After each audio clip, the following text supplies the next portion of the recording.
I'm not saying Seattle's going to compete and be there as a playoff participant, but I think because there's a lack of proven teams after the top tier, Seattle could potentially compete.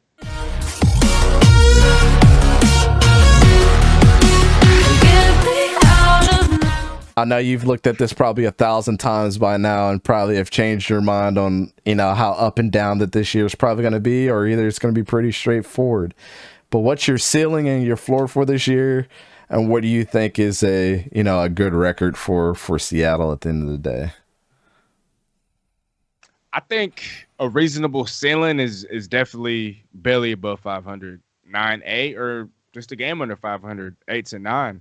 And I think the floor, 5 to 6 wins. I've seen media outlets, I've seen people on Twitter talk about how Seattle's going to be one of the worst teams in football. Seattle's going to compete for the number 1 overall pick. Seattle's going to be trash. Seattle's going to be this bad. And I get it. Obviously there's a huge question mark at quarterback. And anytime you have a huge question mark at quarterback, anytime you believe you have 2 quarterbacks, you actually don't have any. You know what I mean? And so, there's a lot of question marks, especially at the game's most important position. But the Denver Broncos, ironically, they went 7-10 without Russ Wilson because they pretty much had all the ingredients except for a quarterback. Well, when I look at the Seattle Seahawks team, I'm not saying that it's without its flaws, but outside of quarterback, where are the real glaring weaknesses on his football team? Yeah, you could talk about maybe depth at pass rusher. Maybe you could talk about established players, in the secondary, especially at cornerback. But outside of that, and maybe some additional depth at linebacker behind Jordan Brooks and what's his name? I'm blanking on his name. Cody Barton. But none of those are like glaring needs. It's really just quarterback. And so, and Pete Carroll's entire coaching career with the Seahawks, and this includes 2 seasons without Russ Wilson as his quarterback, he's never had less than 7 wins. You know what I mean? And so I think Seattle, like I talked about, this has been talked about ad nauseum, especially on my end, but there's a lot of foundational pieces, not just on defense, but also on offense. And then when we look at the NFC, I mean, there was an exodus of talent from the NFC to the AFC. And so because of that, there's a lack of, I feel like the NFC is more top heavy than ever, and so there's not a lot of clarity, towards the bottom, like the lower seeds, the sixth and the 7th seeds, the wild card teams. And I'm not saying Seattle's going to compete and be there as a playoff participant, but I think because there's a lack of, proven teams after the top tier, Seattle could potentially compete. And that's why I said their ceiling is potentially 9-8. And I think they're going to be one of those teams that are feisty, that nobody wants to mess around with. That's going to be physical. That's going to want to run the football. That's going to play, with defense. They're going to play hard nose. They're going to play with chips on their shoulders. They're going to play they're going to be motivated. You know what I mean? And so I think, but for me, though, if I had to make a prediction on an actual record, barring health right now, and I always say this, I'm not married to my statements. It is fluid. But right now, I got to say 7-10. Because a lot can happen. Yeah, and so what's your ultimate floor? What do you what's the worst of the worst that we can be this year?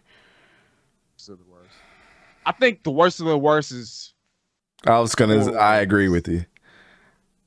Yeah, 4 wins. 4 wins at the very worst. I just don't expect it to get that low unless Barton. So I'm never like a guy that comes into every season and saying, "Oh, the history based off of this or the history based off of that."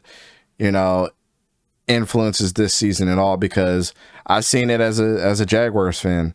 We were like 5-11 one year, and then 5-12 in one year, and then the next year we had 3 wins, and then the next year we had 10 wins, and went to the AFC Championship, and then we sucked again right after that because we traded away all our players. So history itself does never. To me, it shouldn't be a factor. It should be, based off of projection, how much movement has gone on, because one team can become the worst or first. We've seen it countless times, right? Or we've seen there's going to be a surprise team this year. Who knows what that is? Like, I know when we get to our record predictions on our show, and I'll have to bring you back for the actual podcast. So when we start talking about the NFC West predictions, you're there to kind of give your, back your take. You might have some time, you might have where you might have a different record by that time, depending on there's a lot that could happen. We could pick up somebody, we could trade for somebody still. Like, you know, a lot of stuff can change between now and the next 3 weeks when we start talking about that stuff. But I absolutely agree with you. I think our ceiling and the floor and the record that you predicted are the same as mine. And again, just to go to my point about the history side of everything, the NFC West is still the best division in football, regardless of what anybody thinks.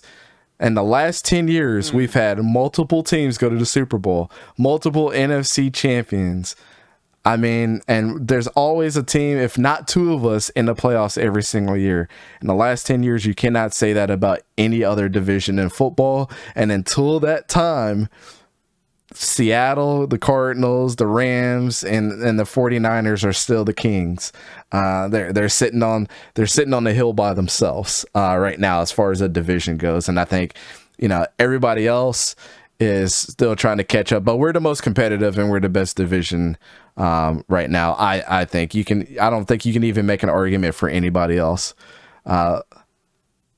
Wait, no, hold on, Dante. I'm sorry, brother, but I gotta point this out, bro. I understand what you're saying, you know, about the NFC West. I think the NFC West is most definitely, as far as, you know, the most proven track record, as far as what they've been able to do, you know, in the past decade or so. But as far as talent, bro, I'm gonna have to give that title to the AFC West. I mean, I know this might sound asinine, but I have all 4 AFC West teams making the playoffs next year. And I think all those teams are potentially Super Bowl contenders if everything breaks, you know, if everything breaks right.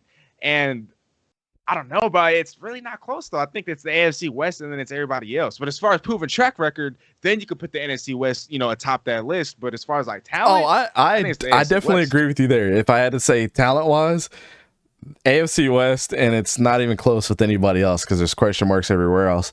You know, the thing that I'm stating is like NFC West is on top right now until the season starts. You know what I'm saying? You know, just the last 10 years we've been the best division in football. There's been not another competitive division than us. Like I said, the Rams have been to the Super Bowl twice. The 49ers have been in the NFC Championship multiple times. The Seahawks have been to the Super Bowl twice.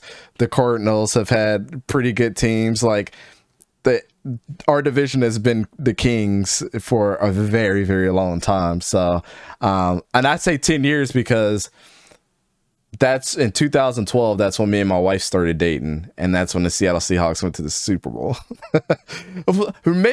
Maybe you can say, okay. Actually, now that we think about it, because the 49ers before that went to a Super Bowl with Baltimore. Yeah, man. It's, and then we can't forget about all the Rams teams that were good with Jared Goff and Todd Gurley and those guys too. Like, it's been an interesting division. And but yeah, the AFC West, man, all 4 of them quarterbacks are good. You know, there's not a bad team there. So I'm very interested to see what happens.